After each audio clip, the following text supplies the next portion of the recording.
والشمس وضحاها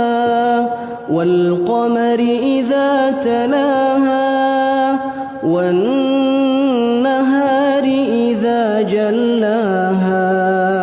والليل إذا يغشاها والسماء وما بناها والأرض وما طحاها ونفس وما سواها فألهمها فجورها وتقواها قد أفلح من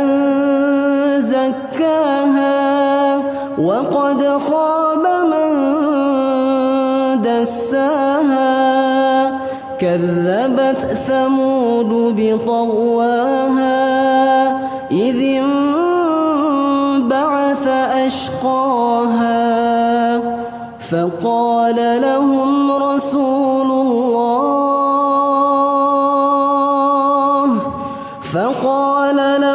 رسول الله ناقة الله وسقياها